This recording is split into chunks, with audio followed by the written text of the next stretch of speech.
नमस्कार दोस्तों, आज इस वीडियो में हम यही जानने की कोशिश करेंगे कि अघोरी कौन होते हैं और अघोरी साधना कैसे की जाती है। नागा साधुओं के बारे में तो हर कोई जानता है, लेकिन एक ऐसा शब्द जिसे सुनने के बाद शमशान की चिताएं भी कांप उठती हैं, उनके बारे में कम ही लोग जानते हैं।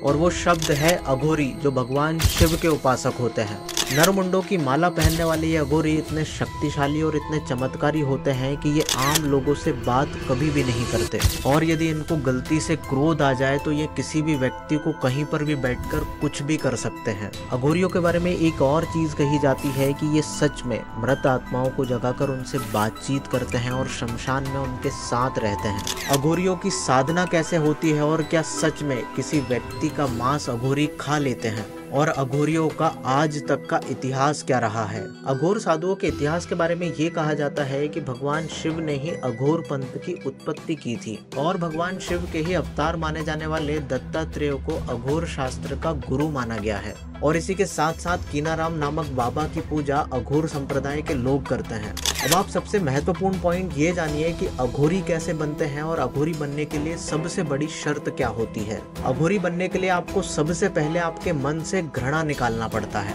शमशान जैसी भयावह जगह पर एक अघोरी उसी सहजता से रहता है जैसे एक व्यक्ति अपने घर में आराम से रहता है। लोग शमशान में लाश, मुर्दे और कफन से घृणा करते हैं, लेकिन एक अघोरी इन सारी चीजों को अपनाता है। यदि हम अघोरियों के स्वभाव के बारे में बात करेंगे तो अघोरी बड़े ही रूखे स्वभाव के होते हैं और ये किसी से बात करना पसंद नहीं करते, लेकिन इनके अंदर जन कल्याण की भावना छुपी हुई होती है और ये कभी किसी का बुरा नहीं करते। और अघोरियों के बारे में ये कहा जाता है कि ये वैसे तो किसी से बात नहीं करते, लेकिन यदि किसी से बात कर लें और उससे खुश हो जाएं तो उसको अपनी तांत्रिक क्रियाएं सिखाने के लिए राजी हो जाते हैं। और इनका क्रोध भी बहुत ज्यादा प्रचंड होता है और आपको इनकी वाणी से हमेशा सावधान रहना चाहिए।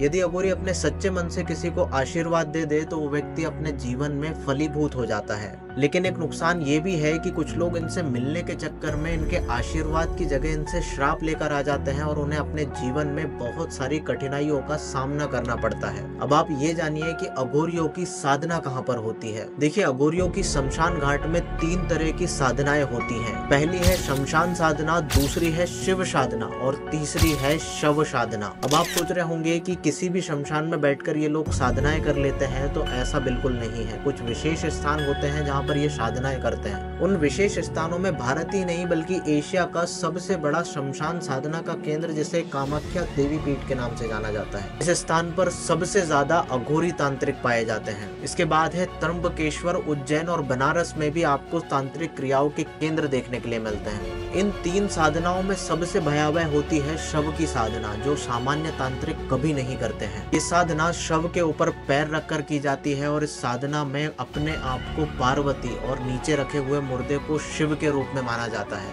ये साधना पूरी होने के बाद उस शव को प्रसाद के रूप में दिया जाता है और साथ में मदिरा भी चढ़ाई जाती है। वहीं यदि हम शमशान साधना की बात करेंगे तो इसमें परिवार वालों को भी शामिल किया जा सकता है। इस साधना में गंगा जल चढ़ाया जाता है और मांस मदिरा की जगह मावे का उपयोग किया जाता है। हालांकि इन चीजों की पुष्टि करना मुश्किल है, क्योंकि अघोरी अपनी बातों को कभी पूरी तरीके से सच किसी को नहीं बताते हैं। अब एक बहुत बड़ा सवाल हमारे सामने उठता है कि जब अघोरी इतने पावरफुल होते हैं कि वो शमशान में शव के टुकड़े को खा सकते हैं, उनके पास इतनी तांत्रिक क्रियाएं होती हैं कि वो 1 सेकंड में आपको कहीं पर कभी भी नुकसान पहुंचा सकते हैं, तो क्या आपको अघोरियों से दूर रहना चाहिए? और इसी सवाल पे एक अघोरी क्या कहता है वो आप सुनिए कि मैं शमशान में रहता हूँ और जीवन को जानता हूँ, तंत्र मंत्र का ज्ञान रखता हूँ, लेकिन इसका उपयोग आत्म साक्षरता के लिए करता हूँ। मैं शिव की पूजा करता हूँ और अपने आप को जानने की कोशिश करता हूँ। मैं मृतकों के साथ रहता हूँ, लेकिन जन जीवन को बहुत अच्छे तरीके से जानता हूँ। मैं अंधकार में रहता हूँ, लेकिन प्रकाश को हमेशा खोजता हूँ।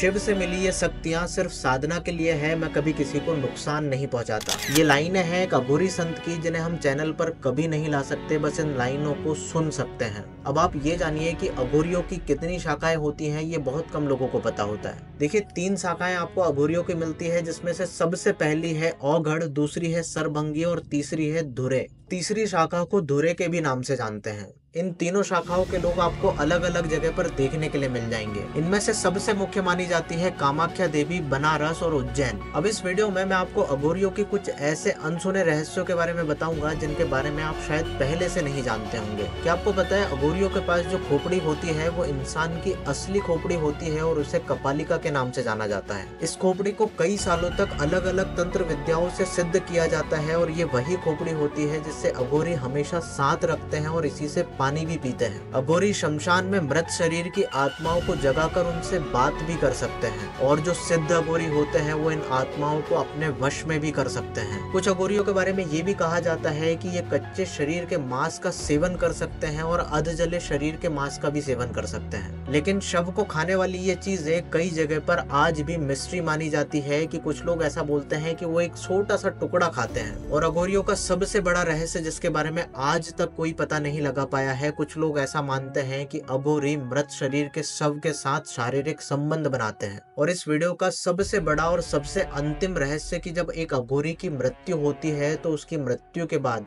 उसके शरीर को उल्टा रखा जाता है जब तक कि उसमें कीड़े ना पड़ जाएं। देखिए इस वीडियो में कई ऐसी चीजें हैं जो आपको शायद आपत्तिजनक लग सकती हैं, लेकिन जितना मैंने रिसर्च किया वहां से मुझे यही पता चलता है कि अघोरियों का जीवन, रहन सहन और खान पान कुछ इस तरीके का ही होता है। उम्मीद है ये वीडियो आपको पसंद आया होगा। इस वीडियो को शेयर जरूर कीजिएगा। चैनल को सब्सक्राइब करके मुझे इंस्टाग्राम पर फॉलो करना ना भूलें। धन्यवाद।